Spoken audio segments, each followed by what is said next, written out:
গতিবিদ্যায় আমরা যেটা বলি যে শুধু গতির রিলেটেড আলোচনা হয় সেখানে, একমাত্রিক, দ্বিমাত্রিক, ত্রিমাত্রিক গতি, এদের ত্বরণ, সরণ সবকিছু নিয়ে আলোচনা হয়, কিন্তু এই গতির কারণ নিয়ে আলোচনা করা হয় না। এই ডায়নামিক্স বা বলবিদ্যায় আমাদের এই পার্ট নিয়ে আলোচনা করা হয়। ঠিক আছে, মেকানিক্স, সরি। দেখো তোমাদের গতিবিদ্যা হচ্ছে ডায়নামিক্স, এই টার্মগুলো জেনে রাখলেও ভালো। গতিবিদ্যা জাস্ট গতি নিয়ে আলোচনা করা হয়, যেটাকে বলা হয় ডায়নামিক্স। আর বলবিদ্যা হচ্ছে মেকানিক্স। বলবিদ্যা আলোচনা করতে যে আমরা নিউটনের দুটা সূত্র নিয়ে আলোচনা করলাম। তাহলে নিউটনের প্রথম সূত্র ছিল জড়তার সূত্র, এবং জড়তা বলতে কি বোঝায় এটা আমরা বের করছিলাম। স্থিতি জড়তা, গতি জড়তা, ভরবেগ, তারপরে ভরবেগের পরিবর্তনের হার, যেটাকে আমরা বলছিলাম যে বস্তুর উপর প্রযুক্ত লব্ধি বল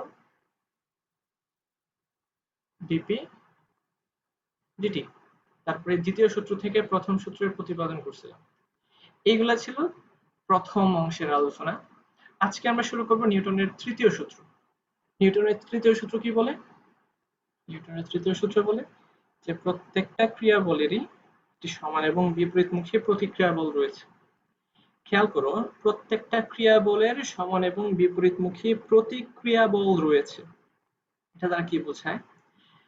যদি আমি বলি যে দেখো, এই যে একটা বস্তু, এদিকে কেউ বল প্রয়োগ করতেছে, এদিকে কেউ বল প্রয়োগ করতেছে। তো এটা যদি হয় F1, এটা যদি হয় F2, ঠিক আছে? প্রথম ব্যক্তি এদিক বরাবর বল প্রয়োগ করতেছে, আর দ্বিতীয় ব্যক্তি এদিক বরাবর বল প্রয়োগ করতেছে এই বস্তুর উপর। এখন দেখা গেল কি যে F1 এবং F2 সমান, F1 এবং F2 এর মান সমান, এবং দেখা যাচ্ছে যে দিকটা হচ্ছে বিপরীতমুখী। খেয়াল করো, দিকটা বিপরীতমুখী। তাহলে আমরা কি বলতে পারি যে F1 প্লাস F2 সমান 0। যদি বলি যে লব্ধি বল, কারণ আমরা জানি কি, যখন একটা বস্তুর উপর বল প্রযুক্ত হয়, একাধিক বল প্রযুক্ত হয়, তাদের ভেক্টর সমষ্টিটা কিন্তু আমরা বলি লব্ধি। তো এই লব্ধির মান দেখা যাচ্ছে 0। লব্ধির মান যদি 0 হয়, তার মানে কি ডিপি ওভার ডিটি এটা কি হবে? 0। তার মানে এই যে পি হচ্ছে কনস্ট্যান্ট, ধ্রুবক। এই ধ্রুবক মানে ভরবেগ ধ্রুবক, অর্থাৎ এর কোনো ধরনের ত্বরণ নাই, কোনো ধরনের ত্বরণ নাই, ত্বরণও 0। ভরবেগ পরিবর্তন হয় না, বেগও পরিবর্তন হয় না, মানে ত্বরণ 0। এবার এই যে সিনারিওটা দেখলাম, যে এই যে একটা বল প্রয়োগ করতেছে এই ব্যক্তি এদিক বরাবর, আর দ্বিতীয় ব্যক্তি তার বিপরীত দিক বরাবর বল প্রয়োগ করে। এখন কথা হচ্ছে কি যে এই সিনারিওটা কি আসলে, বা নিউটনের তৃতীয় সূত্র কি আসলে এই সিনারিওটা কিনা? অ্যান্সার হবে না। ঠিক আছে, এটা আসলে নিউটনের তৃতীয় সূত্র না। নিউটনের তৃতীয় সূত্র এটা থেকে অনেক ডিফারেন্ট। এটা একটা বল, ক্রিয়া বল হইতে পারে, কিন্তু তাই বলে এটা কিন্তু প্রতিক্রিয়া বল না, এটা আরেকজন এটার উপর প্রয়োগ করতেছে। এমন যদি হইতো যে হচ্ছে একটা দেয়াল, দেখাও, এই ব্যক্তি প্রথম ব্যক্তি, এই যে প্রথম ব্যক্তি কি করতেছে, এই দেয়ালের উপর বল প্রয়োগ করতেছে। তো এবার যেটা হবে, সে যেহেতু একটা বল প্রয়োগ করতেছে, আমরা বললাম এটা হচ্ছে প্রথম ব্যক্তি, আর এই দেয়ালটা হচ্ছে দ্বিতীয় দ্বিতীয় বস্তু। তো 1 2 এর উপর বল প্রয়োগ করতেছে। সেম ভাবে দেখা যাবে যখন আমি একটা দেয়ালে ধাক্কা দিই, আমিও কিন্তু একটা বল পেছনের দিকে অনুভব করি। যদি এটা অনুভব না করতাম, তো দেয়াল ভেঙে আমি ওইদিকে নিয়ে যেতাম। তো এই কাজটা কিন্তু হয় না। সেম মানের আরেকটা বল দেয়ালও তার উপর প্রয়োগ করে, তার মানে 2 প্রয়োগ করে কার উপর? 1 এর উপর। এটা হচ্ছে তোমার নিউটনের তৃতীয় সূত্রের একটা পেয়ার। এটাকে বলা যাবে হচ্ছে নিউটনের তৃতীয় সূত্রের পেয়ার, যে F1 2 এর উপর যতটুকু বল প্রয়োগ করতেছে, এই বল প্রয়োগ করার কারণে একটা প্রতিক্রিয়া বল পাওয়া গেছে দেয়ালের উপর থেকে তার উপরে। ওইটাকে আমরা বলবো হচ্ছে F21। ঠিক আছে, এবং এরা সমান এবং বিপরীতমুখী। এটা হচ্ছে ইউনিভার্সাল একটা ল, যে যখন কোনো বস্তুর উপরে একটা বল প্রয়োগ করা হবে, সেই বস্তু সেই সমান মানে বিপরীত দিকে প্রতিক্রিয়া বল দিবে। ঠিক আছে, একটা হচ্ছে অ্যাকশন, অ্যাকশন ফোর্স, আর একটা হচ্ছে রিঅ্যাকশন ফোর্স, ক্রিয়া এবং প্রতিক্রিয়া। এরা হচ্ছে Newtonian force pair, third law pair. ঠিক আছে? আচ্ছা, এটা কি কিন্তু বলা যাবে না, কারণ এটা দুইটা বল একই বস্তুর উপর প্রযুক্ত হয়। একই বস্তুর উপর যখন প্রযুক্ত হয় তখন আমরা এটাকে আর নিউটনের তৃতীয় সূত্রের বল জোর বলি না, বা যেটাকে আমরা বলি যে ফোর্স পেয়ার বলি না। এরা হয়ে যাবে কি একই বস্তুর উপর প্রযুক্ত বিভিন্ন বল, এবং এদেরকে লব্ধি করা যায়। কিন্তু নিউটনের তৃতীয় সূত্রের যে বল এবং প্রতিক্রিয়া বল, ক্রিয়া বল এবং প্রতিক্রিয়া বল, এদেরকে কিন্তু লব্ধি করা যায় না। কারণটা কি? এখানে সূক্ষ্ম পার্থক্য আছে। যে লব্ধি করার জন্য শর্ত কি ছিল? লব্ধির শর্ত আমরা জানি যে একাধিক বলের বা একাধিক ভেক্টরের লব্ধি বের করতে হলে অবশ্যই একটি মাত্র বস্তুর উপর প্রযুক্ত হতে হয়। যদি এই বল ভিন্ন ভিন্ন বস্তুর উপর প্রযুক্ত হয় সেই ক্ষেত্রে কিন্তু লব্ধির কাজ করবে না। তো নিউটনের তৃতীয় সূত্র এটাই কিন্তু বলে। নিউটনের তৃতীয় সূত্র বলে যে প্রথম বস্তু দ্বিতীয় বস্তুর উপরে যে বল প্রয়োগ করবে, তাকে আমরা বললাম F12, দ্বিতীয় বস্তু প্রথম বস্তুর উপরে ঠিক সমমানের বিপরীতমুখী বল প্রয়োগ করবে, একদম সরল রেখা বরাবর। আমি যদিও ভিন্ন সরল রেখায় দেখাইছি, এটা হবে সেম সরল রেখা একদম। এটা যদি এদিক বরাবর প্রয়োগ করে, সেম বিপরীত দিকে প্রতিক্রিয়া বল প্রয়োগ করবে F21, দ্বিতীয় বস্তু প্রথম বস্তুর উপরে। এখন আমরা বলি যে F12 ভেক্টর সমান মাইনাস F21 ভেক্টর। এবার এদেরকে আমরা জাস্ট এক পাশে নিয়ে আসি, সমান 0। ঠিক আছে? এবার কেউ বলতে পারবে না যে এটা এই দুইটা বলে লব্ধি শূন্য না। এটা দ্বারা বোঝাচ্ছে যে নিউটনের ফোর্স পেয়ার। এতক্ষণ যা বুঝাইছি নিউটনের তৃতীয় সূত্র। আমরা যখন নিউটনের তৃতীয় সূত্র নিয়ে আলোচনা করি, এই তৃতীয় সূত্র বলে যে সমান এবং বিপরীতমুখী প্রতিক্রিয়া বল থাকে প্রত্যেকটা ক্রিয়া বলের। এখন এখানে প্রথম শর্তই হচ্ছে যে এরা আলাদা আলাদা বস্তুর উপর কাজ করে। ঠিক আছে? যেমন এই যে এই ছবিটা দেখো, এই ছবিটা যে আঁকছিলাম, এখানে কি এই যে প্রথম ব্যক্তি 2 নাম্বার দেয়ালের উপর ধাক্কা দিতেছে। তো দেখা যাবে আমরা যখন দেয়ালে ধাক্কা দেই তখন একটা বিপরীত দিকে বল অনুভব করি। তোমাদের সামনে দেয়াল থাকলে তোমরা ধাক্কা দিয়ে দেখতে পারো যে বিপরীতমুখী একটা বল অনুভব করবা, যেন দেয়ালটা আমাকে পেছন দিকে ধাক্কাইতেছে। ঠিক আছে? তো ব্যাপারটা এরকম যে তুমি যতটুকু বল প্রয়োগ করবা ঠিক বিপরীত দিকে, একদম ঠিক বিপরীত দিকে সমান মানের আরেকটা বল প্রয়োগ করা হবে, প্রযুক্ত হবেই। এটা প্রকৃতির নিয়ম। আচ্ছা, এদেরকে আমরা বলবো যে থার্ড ল এর ফোর্স পেয়ার। ঠিক আছে? আচ্ছা, এখন এটার সাথে লব্ধির পার্থক্য কোথায়? লব্ধি বলে যে একটা বস্তুর উপর যখন একাধিক বল প্রযুক্ত হবে, আমরা এখানে একাধিক বলতে দুইটা বলকে ধরে নিলাম। ঠিক আছে? এই যে নিউটনের এই ফোর্স পেয়ারের মতোই আমি দুইটা বলকে ধরে নিলাম যে F1 বল এই বস্তুর উপর বাম থেকে ডান দিকে ক্রিয়াশীল, সেম বলে দ্বিতীয় ব্যক্তি ডান থেকে বাম দিকে বল প্রয়োগ করতেছে। তো আমরা এই দুইটা বল সমান এবং বিপরীত মানের বল তারা এই বস্তুর উপরে প্রয়োগ করলো। দেখা গেল যে এদের সমষ্টি শূন্য। তো সমষ্টি শূন্য মানে কি? বল নাই কোনো ধরনের, বল যদি না থাকে ত্বরণও নাই, F সমান ma, ত্বরণের মান শূন্য। সেক্ষেত্রে এই বস্তু কোনো দিকেই যাবে না। কিন্তু যদি আমি জাস্ট নিউটনের থার্ড লকে চিন্তা করি, আবারও সেই আগের বস্তুটাকে আঁকলাম। এই যে প্রথম ব্যক্তি এটার উপরে বল প্রয়োগ করে, তো নিউটনের থার্ড ল অনুসারে আমরা জানি প্রথম ব্যক্তি বস্তুর উপরে যতটুকু বল প্রয়োগ করবে বস্তুর ঠিক ততটুকু বল বিপরীত দিকে প্রয়োগ করবে, সেম মানের। এবার বলো যে এই বস্তু গতিশীল হবে কিনা? অ্যান্সার হচ্ছে হবে। কারণ যখন আমরা একটা বস্তুকে ধাক্কা দিব, আমি আমার সামনের বস্তুটাকে আমি ধাক্কা দিই, যে বস্তু সরে গেছে। এটা কারণ কি? যে আমি বস্তুর উপরে বল প্রয়োগ করছি, বস্তু ত্বরণ হয়েছে, এটা সোজা কথা। কিন্তু থার্ড ল অনুসারে তো কি, আমি যতটুকু বল প্রয়োগ করছি এই বস্তুর উপর, ওই বস্তু কিন্তু আমার হাতের উপর ঠিক সমান মানের বল প্রয়োগ করছে। যদি সমান মানের বল প্রয়োগ করি, এই দিকেও বল বিপরীত দিকেও সমান মানের বল, তাহলে তো লব্ধি শূন্য হয়ে যাওয়ার কথা। লব্ধি কিন্তু শূন্য হয় নাই। আসলে এই ক্ষেত্রে লব্ধির কোনো প্রসঙ্গই আসে না। ঠিক আছে, যেহেতু আলাদা আলাদা বস্তুর উপরে, আমি বস্তুর উপরে বল প্রয়োগ করলাম, বস্তু আমার উপর বল প্রয়োগ করলো। একদম ক্লিয়ার বিষয়টা? এই বিষয়টা থেকেই আমরা প্রমাণ করতে পারবো, যখন আপেল গাছ থেকে পড়ে তখন আপেল কেন পৃথিবীর দিকে আসে, পৃথিবী কেন আপেলের দিকে যায় না। খেয়াল করুন, এখানে একটা নিউটনের থার্ড ল দিয়ে আমরা এটাকে প্রমাণ করব। যদি পরীক্ষায় আসে যে আপেল কেন পৃথিবীর দিকে আসে, পৃথিবী কেন আপেলের দিকে যায় না, যদিও আমরা জানি নিউটনের থার্ড ল অনুসারে এই যে আপেল, এই যে আপেল যতটুকু বল প্রয়োগ করবে, ঠিক আছে, পৃথিবীও কিন্তু আপেলকে ঠিক সমান মানের বল প্রয়োগ করবে, কিন্তু তারপরেও কেন আপেলটাই পৃথিবীর দিকে আসে। খেয়াল করুন, ধরে নিলাম যে আপেল পৃথিবীর উপর যে বল প্রয়োগ করে সেটা হচ্ছে F12, আর পৃথিবী আপেলের উপর যে বল প্রয়োগ করে সেটা হচ্ছে F21। তো নিউটনের থার্ড ল অনুসারে আমরা জানি F12 সমান মাইনাস F21।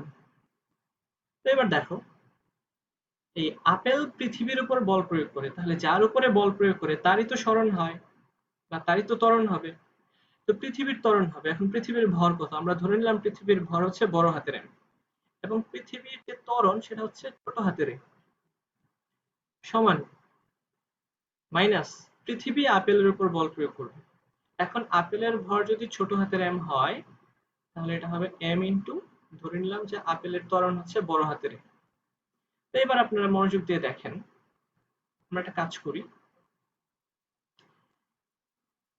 এই যে A, আমরা মানটা নিয়েও কাজ করতে পারি। হ্যাঁ, আমরা শুধু মানটা নিয়ে কাজ করি। দেখো, আমরা যদি শুধু মান নিয়ে কাজ করি সেক্ষেত্রে কোনো সমস্যা হবে না। হ্যাঁ, এম এ সমান এম ক্যাপিটাল এ। সেক্ষেত্রে আমরা দেখি যে এই যে capital A by small A সমান কি হবে? Capital M by small M. তো এই ক্যাপিটাল এ ছিল আপেলের ত্বরণ, আর স্মল এ হচ্ছে পৃথিবীর ত্বরণ। ক্যাপিটাল এম হচ্ছে পৃথিবীর ভর, আর স্মল এম আপেলের ভর।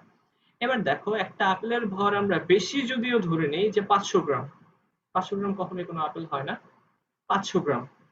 আর পৃথিবীর ভর কত? পৃথিবীর ভর হচ্ছে 5.98, অর্থাৎ প্রায় 6 ইন্টু 10 টু দি পাওয়ার 27 গ্রাম।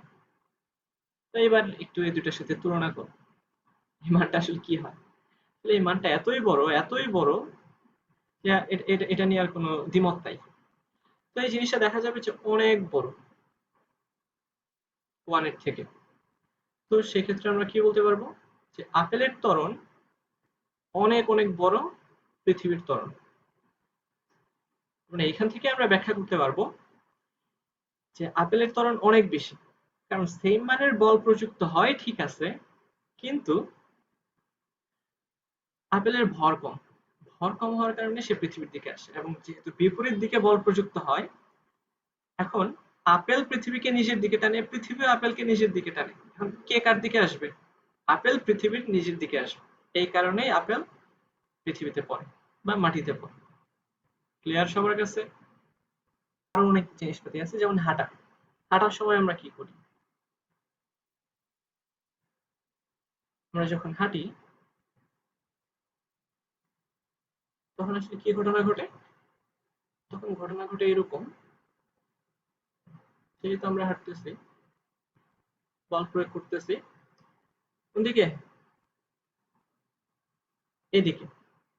আমরা যখন পা দিয়ে বল প্রয়োগ করি, বল কিন্তু আমরা এই দিক বরাবরই বল প্রয়োগ করি। এখন এই তল বা সারফেস বা রাস্তা বা মাটি সেম মানে বিপরীত দিকে বল প্রয়োগ করবে। সেম, এই যে এফ বল। তো দেখো, এই বলটা কিন্তু কিছুটা স্ল্যান্টেড অবস্থায় আছে, একটু হেলানো অবস্থায় আছে। তো এই বলের দুইটা উপাংশকে কল্পনা করা যায়। এই যদি হয় এফ বল, তো এই এফ বলের দুইটা উপাংশ থাকবে, একটা হচ্ছে আনুভূমিক বরাবর উপাংশ, একটা হচ্ছে উল্লম্ব বরাবর উপাংশ।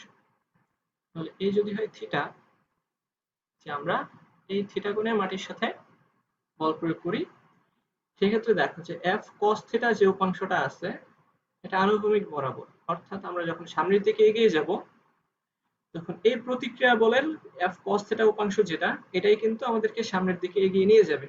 আর উল্লম্ব বরাবর যে উপাংশ আছে এফ সাইন থিটা, এই উপাংশটা আসলে যে কাজটা করবে, আমাদের যে ওজন এমজি, এই এমজি কে সে প্রতিহত করবে। ঠিক আছে, তাহলে দেখো আমাদের ওজন এমজি সমান হবে প্রতিক্রিয়া বলের উল্লম্ব উপাংশ। আর সামনের দিকে যখন আমাদের ত্বরণটা হবে, আমাদের ভর যদি হয় এম, আমাদের সামনের দিক বরাবর যে ত্বরণ, এই ত্বরণটা ঘটাবে কে? এই ত্বরণটা ঘটাবে এফ কস থিটা। এগুলো হচ্ছে তোমাদের কিছু বেসিক আইডিয়া, এই আইডিয়াগুলো কাজে লাগবে ম্যাথ করার জন্য। আচ্ছা, আচ্ছা হাঁটা, তারপর যখন ঘোড়া গাড়ি টানে, ঘোড়ার গাড়ি, তারপরে সবকিছু সেম প্রিন্সিপাল ফলো করে, যে আড়াআড়ি ভাবে আমরা মাটিতে বল প্রয়োগ করি, সেম ভাবে একটা প্রতিক্রিয়া বল প্রযুক্ত হয়। তো এই প্রতিক্রিয়া বলটাই আমরা দুই ভাগে ভাগ করে ফেলি, একটা হচ্ছে আনুভূমিক বরাবর আর একটা উল্লম্ব বরাবর। আনুভূমিক বরাবর উপাংশ সামনের দিকে এগিয়ে যেতে সহায়তা করে, আর উল্লম্ব বরাবর উপাংশ দেখো আমাদের ওজন যেটা আছে সেই ওজনকে প্রতিহত করে, অর্থাৎ আমাদেরকে দাঁড়িয়ে থাকতে সহায়তা করে। এই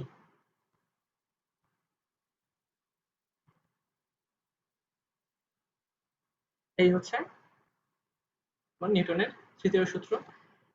আরেকটা ইম্পর্টেন্ট ব্যাপার হচ্ছে যে বন্দুকের গুলি ছোড়া এবং রকেট। রকেট খুবই ইম্পর্টেন্ট। আচ্ছা, প্রথমে আমরা বন্দুকের গুলি ছোড়া নিয়ে চিন্তা করি। বন্দুক, এই যদি হয় বন্দুক,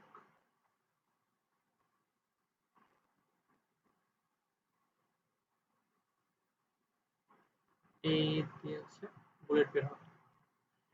আচ্ছা, বন্দুকের ভর ধরে নিলাম বড় হাতের এম, বুলেটের ভর ছোট হাতের এম। এখন যখন এই বন্দুকের যে বারুদ আছে বা ভেতরের পিস্টন যেটাই বলি, গুলির উপরে বল প্রয়োগ করে, তখন এই গুলিটা সামনের দিকে অগ্রসর হয়, অর্থাৎ বন্দুক গুলির উপরে বল প্রয়োগ করে। আমরা বললাম এই হচ্ছে গান বুলেটের উপর বল প্রয়োগ করতেছে। ঠিক আছে, তাহলে নিউটনের তৃতীয় সূত্র অনুসারে এই যে বুলেট, এই বুলেটও কিন্তু গানের উপরে বল প্রয়োগ করবে এবং তারা হচ্ছে বিপরীতমুখী। তাহলে যখন এই বলটা প্রযুক্ত হয় বুলেটের উপর, তখন ত্বরণ হয় এই বুলেটের সমান মাইনাস বন্দুকের ভর ইন্টু বন্দুকের ত্বরণ। তো এবার খেয়াল করুন, সেম আমরা যখন বুলেটের ত্বরণ বের করব, আমরা জি না দিয়ে খালি বি লিখি তাহলেই হবে।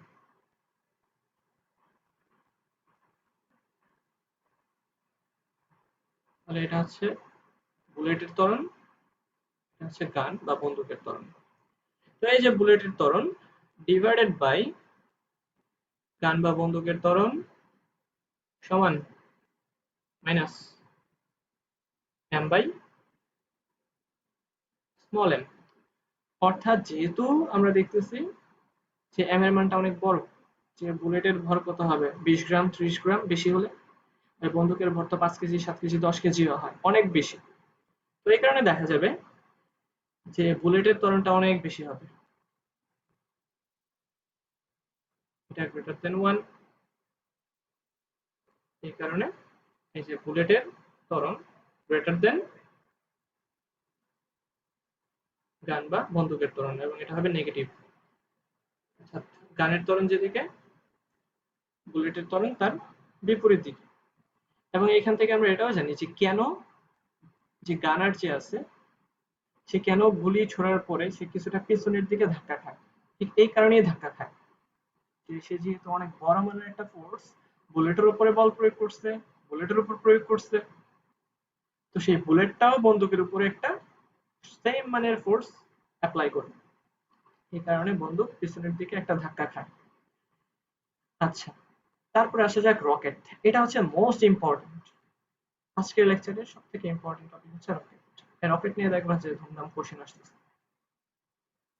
রকেট কিভাবে চলে এটাই বুঝতে হবে। দেখো আমরা রকেট আঁকবো, কিন্তু তার আগে আমাদের কিছুটা জিনিসপাতি বুঝায় আসি। আমরা জানি যে ভরবেগ সমান ভর ইনটু বেগ। এখন ধরো এমন একটা ব্যাপার হইলো যে ভরের পরিবর্তন হচ্ছে, প্রতি মুহূর্তে ভরের পরিবর্তন হয় কিন্তু বেগের পরিবর্তন হয় না। তখনও কিন্তু এই ভরবেগ পরিবর্তিত হবে। আচ্ছা, আবার খেয়াল করবা যে আমরা জানি বল সমান ভরবেগ বাই সময়।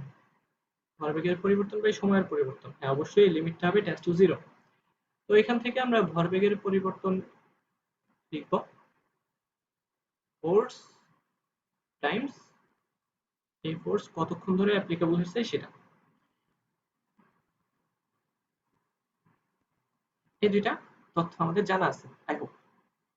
এইবার আমরা দেখি যে রকেটের কাজটা কিভাবে করে। রকেট আসলে কিভাবে চলে। যখন রকেটের ইঞ্জিন প্রচন্ড বেগে জ্বালানি নির্গমন করে তখন আসলে কি হয় যে রকেট জ্বালানির উপরে বল প্রয়োগ করে। এই কারণেই তো জ্বালানি প্রচন্ড বেগে বের হয়ে আসে। তো যখনই রকেট জ্বালানির উপর বল প্রয়োগ করে সেম ভাবে নিউটনের তৃতীয় সূত্র অনুসারে জ্বালানিও রকেটের উপর বল প্রয়োগ করে। ঠিক আছে? তো এই বলের কারণেই কিন্তু রকেট আস্তে আস্তে উপরের দিকে ওঠে। আচ্ছা, তাহলে এবার আমরা যেটা চিন্তা করব যে জ্বালানি কি হারে বের হইতেছে সেটা আমাদের চিন্তা করতে হবে। ঠিক আছে? তো আমরা ধরলাম যে ডেল্টা টি সময়ে ধরো 5 সেকেন্ডে জ্বালানি বের হয় 100 কেজি। তাহলে 1 সেকেন্ডে কতদূর বের হয়? 20 কেজি বের হয়। তো ধরে নিলাম যে ডেল্টা টি সময়ে জ্বালানি বের হয় ডেল্টা এম পরিমাণ। তাহলে একক সময়ে কতটুকু বের হবে? ডেল্টা এম বাই ডেল্টা টি। তো এটাকে আমরা বলি জ্বালানি নির্গমনের হার। এটাকে আমরা বলি জ্বালানি নির্গমনের হার, ডিএম বাই ডিটি জ্বালানি নির্গমনের হার। জ্বালানি রকেটের উপর কতটুকু বল প্রয়োগ করে সেটা আমরা বের করব। জ্বালানি যখন প্রচন্ড বেগে নিচের দিকে বের হয়ে আসে তখন এই জ্বালানি রকেটের উপর একটা বল প্রয়োগ করে তো বের হয়। তো জ্বালানি রকেটের উপর কতটুকু বল প্রয়োগ করে সেটাই আমরা বের করতে যাচ্ছি, এফ। আমরা জানি এফ সমান ডিপি বাই ডিটি, আর পি মানে হচ্ছে ভর ইনটু বেগ। এখন দেখো এই ভর কিন্তু জ্বালানির বেগ, জ্বালানি বল প্রয়োগ করতেছে। আচ্ছা, জ্বালানির বেগ, আর ভি হচ্ছে যে জ্বালানি কত বেগে নিচের দিকে নামতেছে। তো এবার দেখো যে একটা রকেটের যে ইঞ্জিন এটা কিন্তু সর্বোচ্চ পাওয়ার দিয়েই কিন্তু জ্বালানিটাকে বের করে, এবং দেখা যাবে এই পাওয়ারটা হচ্ছে কনস্ট্যান্ট। রকেটের যে ইঞ্জিন আছে সেই ইঞ্জিনের ক্ষমতা বা পাওয়ার কিন্তু একটা নির্দিষ্ট পরিমাণে। তো দেখা যাবে সে যে বেগে জ্বালানি নির্গমন করতেছে সেটাও কনস্ট্যান্ট হবে। তো ভি এর মানটা কনস্ট্যান্ট, তাহলে পরিবর্তনশীল কে? এম। ঠিক আছে? তো এই জিনিসটা একটু দেখো যে ডিএম বাই ডিটি বলতে কি বোঝাচ্ছে। ডিএম বাই ডিটি বলতে জ্বালানি নির্গমনের হারকে বোঝাচ্ছে। তো এটাকে আমরা ডি দ্বারা প্রকাশ করতে পারি, এই যে ডিএম বাই ডিটি। তাহলে দেখো এটা হচ্ছে জ্বালানি নির্গমনের হার, আর এটা হচ্ছে কি? এটা হচ্ছে রকেটের সাপেক্ষে জ্বালানির বেগ। তাহলে আলটিমেটলি জ্বালানি কর্তৃক রকেটের উপর প্রযুক্ত বল, আমি আবারও বলি জ্বালানি কর্তৃক রকেটের উপর প্রযুক্ত বল এফ সমান ভি আর। ভি আর দ্বারা বুঝাবো যে রকেটের সাপেক্ষে জ্বালানির বেগ। ঠিক আছে? যে রকেটের সাপেক্ষে জ্বালানির বেগ into DM by DT.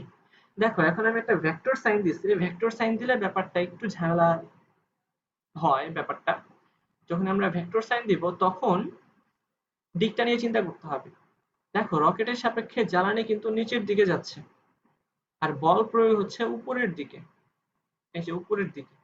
F উপরের দিকে আর ভি আর হচ্ছে নিচের দিকে। সুতরাং আলটিমেটলি যেটা হবে যে এর আগে একটা মাইনাস দিতে হবে।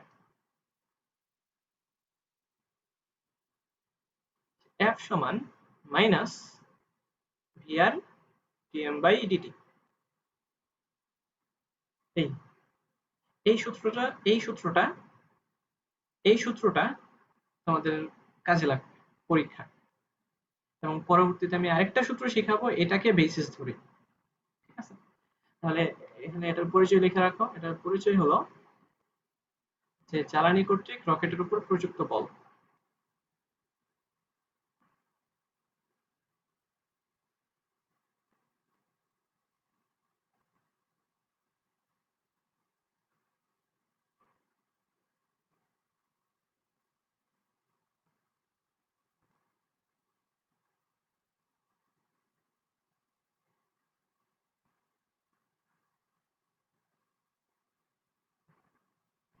ওকে,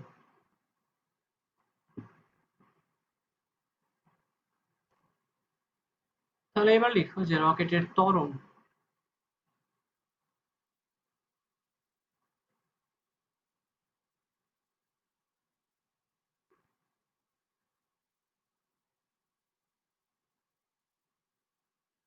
এবার আমরা বের করতে চাই রকেটের ত্বরণ।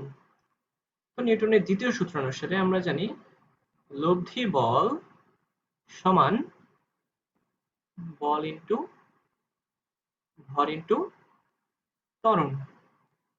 তো এই ত্বরণটাই আমরা ধরলাম রকেটের ত্বরণ।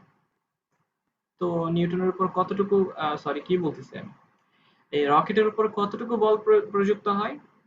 রকেটের উপর বল প্রযুক্ত হয় minus V R DM by DT. আরেকটা জিনিস প্রযুক্ত হয় সেটা হচ্ছে এমজি।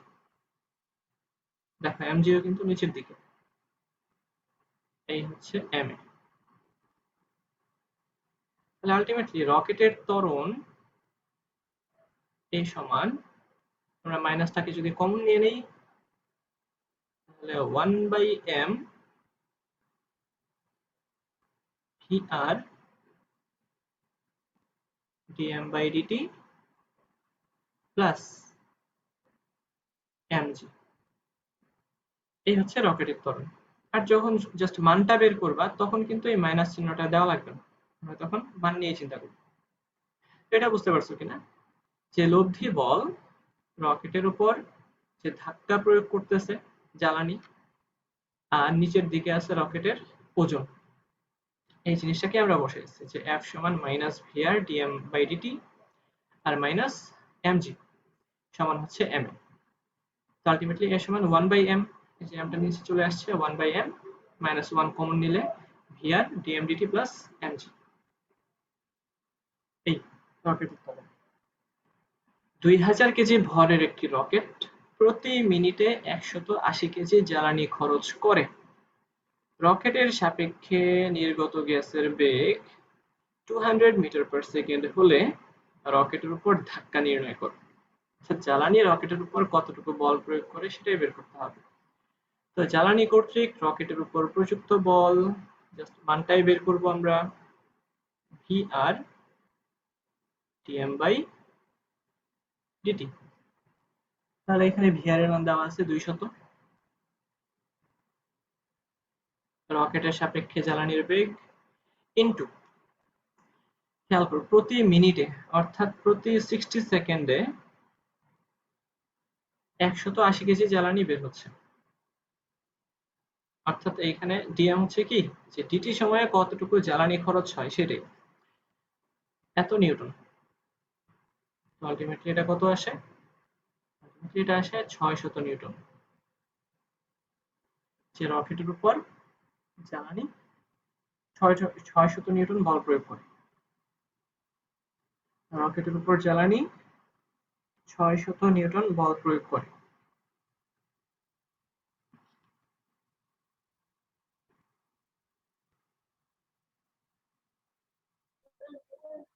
তো ভাই ত্বরণ, এটা 2000 হবে না?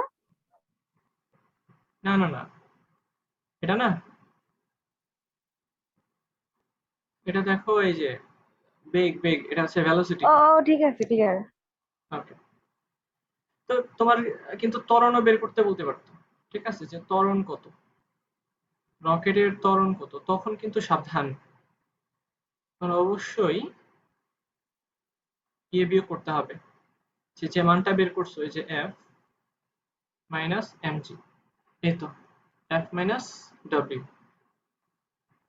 হবে, তো এফ মাইনাস ডব্লিউ মানে হচ্ছে এম জি। তো এইভাবে তার অভিকর্ষজ ত্বরণও গুণ করে দিতে হবে, এবং এই সূত্রটা কাজ করে শুধুমাত্র ভূপৃষ্ঠের কাছাকাছি থাকলে। খেয়াল করো, যদি রকেটের ত্বরণ বের করতে বলে, তখন আমরা জানি ত্বরণ সমান 1/m, জ্বালানি যতটুকু বল প্রয়োগ করে মাইনাস রকেটের নিজস্ব ওজন। খেয়াল করো, যখনই আমরা mg সূত্রটা ব্যবহার করি, এটা বোঝায় যে ভূপৃষ্ঠে g এর মান 9.8, যতই পৃষ্ঠ থেকে উপরের দিকে যেতে থাকে রকেট, এই জি এর মান কিন্তু কমতে থাকে। অর্থাৎ এই সূত্রটা আমরা ব্যবহার করব একদম প্রাথমিক লেভেলে, ঠিক আছে, যখন রকেট ভূপৃষ্ঠের একদম কাছাকাছি অবস্থান করে। যদি রকেট অনেক উপরে চলে যায়, সেই ক্ষেত্রে কি হবে, যদি ত্বরণ বের করতে বলে বা বেগ বের করতে বলে, আমরা দেখি যে রকেট অনেক উপরে যাওয়ার পরে তার ভ্যালোসিটি আস্তে আস্তে বাড়তেই থাকে বাড়তেই থাকে। এখন একটা নির্দিষ্ট সময়ে রকেট কতটুকু বেগ প্রাপ্ত হয়, রকেটের বেগ, সেটা আমরা বের করবো এবার। লিখো, নির্দিষ্ট সময় পর রকেটের বেগ। এবং এই টপিকটা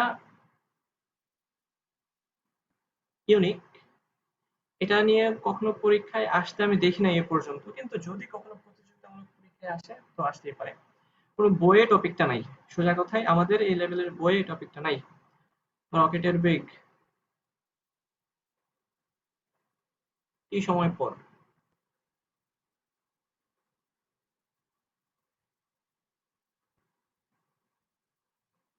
কি সময় পরে এবার আমরা রকেটের বেগ বের করবো, তার জন্য ক্যালকুলাস ইউজ করতে হবে একটু, খুব বেশি কিছু না, অল্প। আচ্ছা খেয়াল করো, আমরা কি জানি,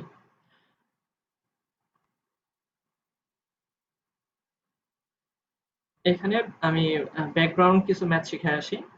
আমরা জানি যখন আমরা ln x কে ডিফারেন্সিয়েশন করি, তখন পাওয়া যায় 1/x।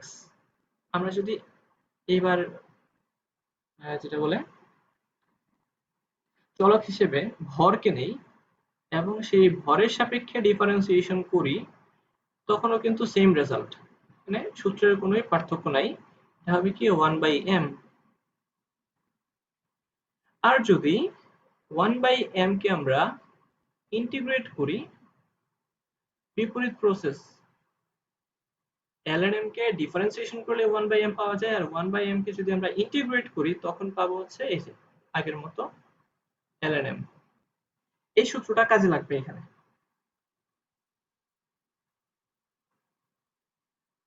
তো খেয়াল করো যে একটা নির্দিষ্ট সময়ে আমরা বললাম রকেটের যে ত্বরণ, এই ত্বরণ সমান মাইনাস 1/m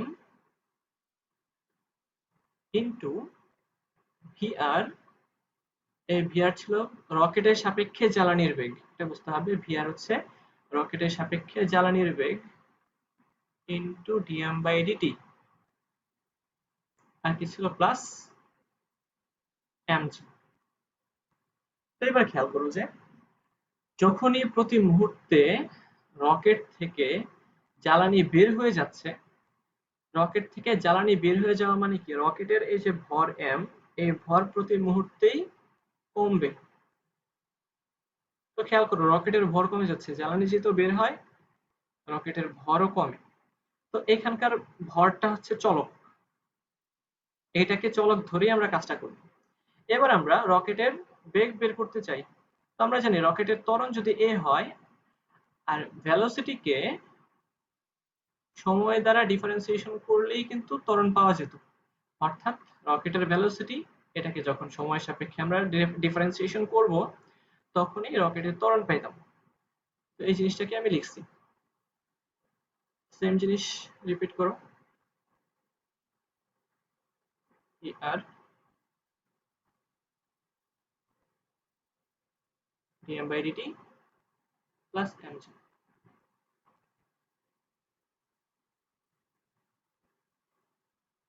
এখানে কি কাজ করলাম, ত্বরণকে আমরা লিখতে পারি বেগের ডেরিভেটিভ সময় সাপেক্ষে। তো ত্বরণ সমান ডিভি বাই ডিটি। এই ভেলোসিটিটা হচ্ছে রকেটের বেগ, আর এই ভি আর হচ্ছে জ্বালানির বেগ রকেটের সাপেক্ষে, আর এম হচ্ছে সেই পরিবর্তনশীল রকেটের ভর। তো এবার আমরা একটা কাজ করি, এই ডিটি দ্বারা সব জায়গাতে গুণ করে দিই। ডিটি দ্বারা যদি গুণ করি তাহলে বাম পাশে শুধু থাকবে ডিভি। এই যে দেখো আমরা ভি কে আলাদা করে আনতেছি, কারণ এই ভিটাই দরকার। যখন গুণ করব একই সাথে আমরা এমটাকেও গুণ করে দিই সব জায়গাতে। তো দেখো মাইনাস ভি আর ডিটি দ্বারা গুণ করলে এই ডিটি কাটাকাটি যাবে, ঠিক আছে, আর 1/m যেহেতু আছে dm/m হবে, dm/m মাইনাস, এই তো মাইনাস, তারপর কি হবে, এখানে ডিটি গুণ হয়ে যাবে, তো m g dt।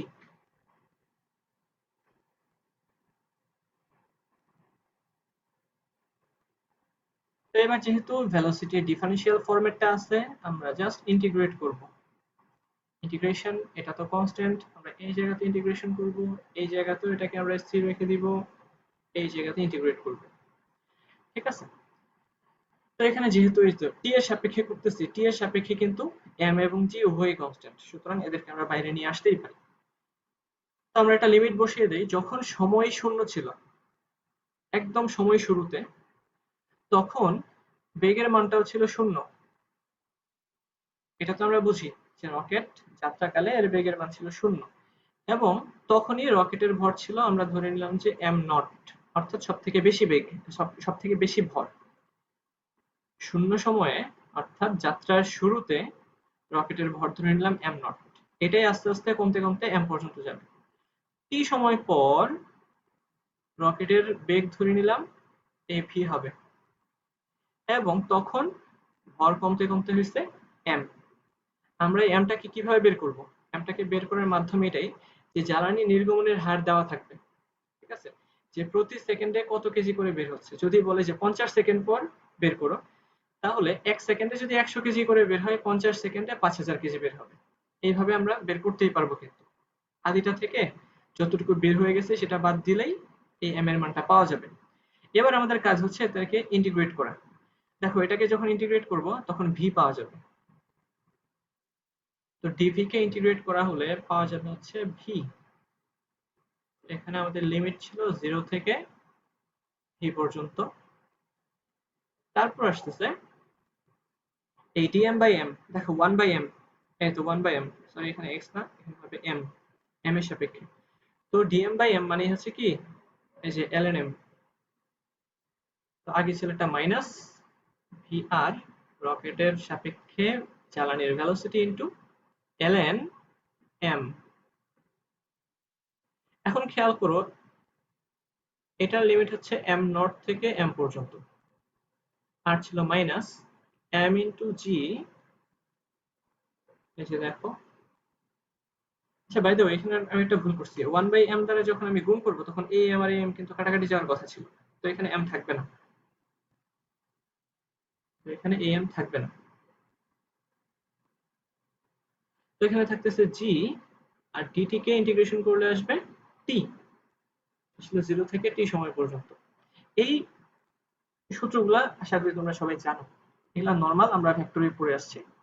তো এখন জাস্ট মানটা বসাই দিব, আপার লিমিট মাইনাস লোয়ার লিমিট। তো আপার লিমিট বসাই দিলে আসবে ভি ভেক্টর, এটাই হচ্ছে আমাদের টি সময় পরে রকেটের বেগ, আর 0 করলে তো 0ই, সমান এই মাইনাস চিহ্ন যদি উঠায় দেই, আচ্ছা মাইনাস রাখি আপাতত, পরেই উঠাবো, ভি আর দেখো ln,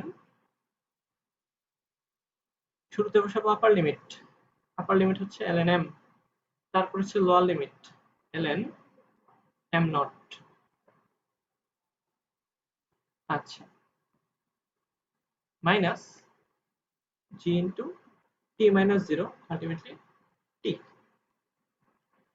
তো এখান থেকে কি আসে, ভি সমান মাইনাস ভি আর, খেয়াল করো লগারিদমের সময় মাইনাস থাকলে ভেতরকার চলকটা ভাগ হয়ে যায়, আমরা লিখি into ln m/m not minus GT. তো আমরা এই মাইনাসটাকে যদি প্লাস বানায় দিই এটা উল্টায় যাবে শুধু। সুতরাং টি সময় পরে রকেটের বেগ সমান V R ln m naught divided by m minus GT.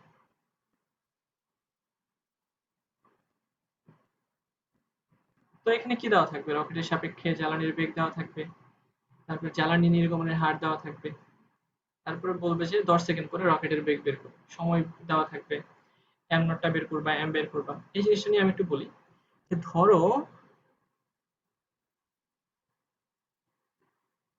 শুরুতে দেওয়া আছে রকেটের ভর 10 টন, মানে 10,000 কেজি। 10,000 কেজি বলা হয়েছে যে জ্বালানি নির্গমনের হার টিএম বাই ডিটি সমান 50 কেজি পার সেকেন্ড, অর্থাৎ প্রতি সেকেন্ডে 50 কেজি করে জ্বালানি বের হয়। যদি তোমাকে বলে যে 50 সেকেন্ড পর হ্যাঁ, যদি বলে যে 50 সেকেন্ড পর রকেটের ভর কত হবে,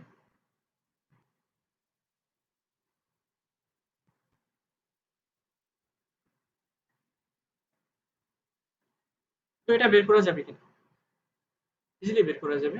যে আদি ভর দেওয়া আছে এম নট 10,000 কেজি 50 সেকেন্ড পর। তো 50 সেকেন্ড পরে কতটুকু জ্বালানি বের হবে, এই যে ডিএম, হচ্ছে জ্বালানি বের হয়ে গেছে কতটুকু, 50 ইন্টু ডিটি, এই ডিটি মানে হচ্ছে 50 সেকেন্ড, 50 ইন্টু 50 মানে 2500 কেজি। ততক্ষণে 2500 কেজি জ্বালানি শেষ। তো আর আছে কতটুকু? আছে হচ্ছে এম সমান, এই তো এম নট মাইনাস ডিএম, 10,000 থেকে 2,500 গেলে থাকে 7,500 কেজি। অর্থাৎ 50 সেকেন্ড পর রকেটের ভর আছে 7,500 কেজি। এইভাবে আমরা এম নট এবং এম এর মানগুলো বসাবো এই সূত্রে, তারপরে সময়ের মানটা বসায় দিব, আর কিচ্ছু লাগবে না, ইজিলি সবকিছু হয়ে যাবে। শুধুমাত্র মনে রাখতে হবে, এটা মনে রাখাটা একটু হয়তো টাফ হবে, কিন্তু দুই একটা ম্যাথ করলে বা প্র্যাকটিস করলে এটা টাফ হবে না। তো আজকে সর্বশেষ টপিক নিউটনের গতিসূত্রের সীমাবদ্ধতা। আমরা যেগুলো পড়ছি এই সূত্রে কিছুটা সীমাবদ্ধতা আছে, আমরা প্রথম দিনেই কিছু বলছিলাম, আজকে একটু বিস্তারিত বোঝাবো। নিউটনের গতিসূত্রের সীমাবদ্ধতা সমূহ।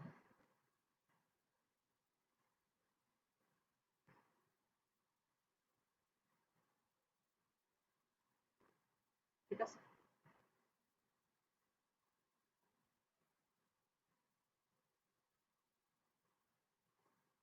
তো এই নিউটনের গতিসূত্রের সীমাবদ্ধতা, প্রথম সীমাবদ্ধতা যে নিউটনের সূত্র প্রয়োগ করার জন্য জড় প্রসঙ্গ কাঠামো হতে হবে।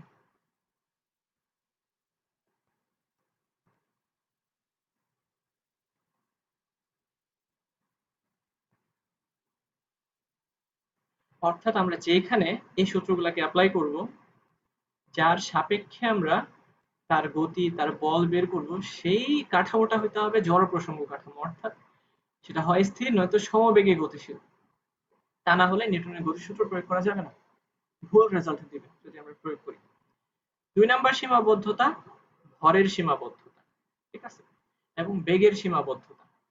যে নিউটনের গতিসূত্র তখনই প্রযোজ্য হবে যখন এই বেগের মানটা, বস্তুর বেগের মান আলোর বেগের থেকে অনেক ছোট হবে।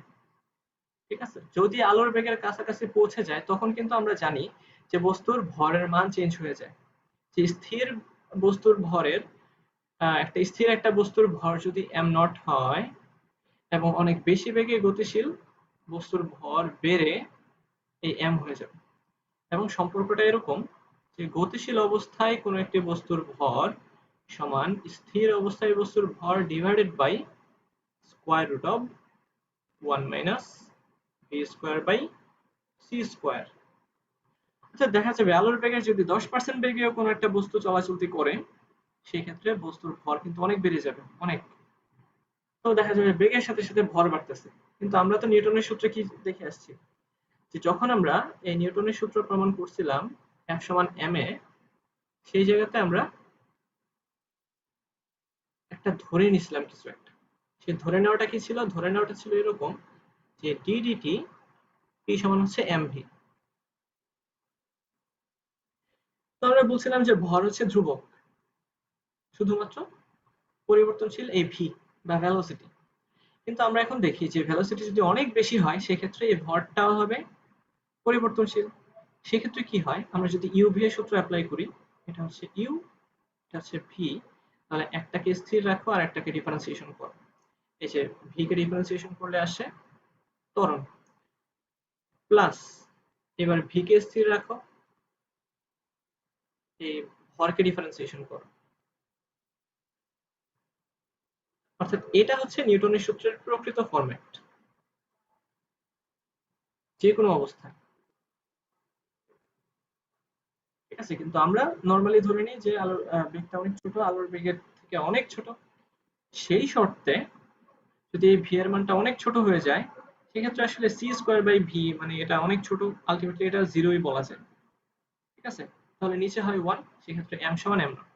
অর্থাৎ যখন বেগের মান অনেক কম তখন এই দুইটা সমান, আর বেগের মান যখন অনেক বেশি তখন এই m এর মানটা বেশি। এইগুলাই তোমার নিউটনের গতিসূত্রের সীমাবদ্ধতা, একদম ইউনিভার্সিটি লাইফ পর্যন্ত কাজে লাগবে।